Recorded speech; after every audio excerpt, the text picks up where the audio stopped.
माझा accident 25 August रोजी एका लग्न समारंभामध्ये चाललो होतो. लग्न समारंभ थोडा जवळ राहिला, पण रोड छोटा असल्यामुळे एक मोटरसायकलवाला तो दारुड्या होता. त्याने डायरेक्ट मला म्हणजे असा अटॅक केला की मला समजलं नाही. तो माझ्यावरती येऊन पडला. माझा पाय पूर्ण फ्रॅक्चर झालेला होता. तर मला तिथल्या लोकांनी त्याला मारलं आणि पोलीस स्टेशनला जमा करून त्याने तिथे जमा केला पोलीस स्टेशनला. आणि मला नौकार हॉस्पिटलमध्ये माझ्या मित्रांनी, वकील बंधू आणि मीही वकीलच आहे, तर त्यांनी आणून इथे नौकार हॉस्पिटलमध्ये माननीय चौधरी साहेब यांच्याकडे आणलं. त्यांनी ट्रीटमेंट इतकी भारी दिली मला. 4 महिन्यामध्ये ते फ्रॅक्चर अगदी रिकवर होऊन गेलेलं आहे. मला कुठलाही त्रास होत नाही.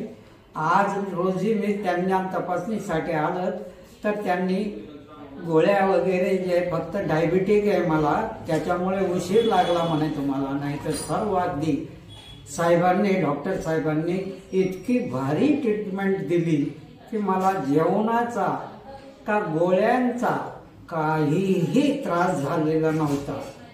फक्त ते पायाचं दुखणं होतं, त्याला 4 महिने डायबिटिकमुळे लागले. आणि इतके एक्सपर्ट आहेत साहेब, आणि त्यांचं बोलणंही एवढं मवाळ आहे की सहसा बोलत नाहीत साहेब, परंतु ते प्रत्येकाशी मनमिळावून असं भारी बोलत आहेत. आणि त्या मॅडमही इतक्या भारी आहेत की त्यांनी एकदा ओळखलं कसं काय लागतं लगेच सांगतात की यांना घेऊन जा, हे करा, ते औषधी द्या, लिहून देतात. म्हणजे इतके काटेकोर. गर्दी तर खूप असते, पण काटेकोरपणा मला या हॉस्पिटलला फारच भारी दिसलेला आहे. त्यांचे तिथला जो काही स्टाफ जो आहे तो स्टाफ इतका अगदी मनमिळावू. आणि एकदा सांगितलं डॉक्टर साहेबांनी की ते करणार, तेच हाताला पकडणार. सर्व पेशंटच्या बाबतीमध्ये इतके काळजी स्टाफही घेतोय. आणि ते केल्याशिवाय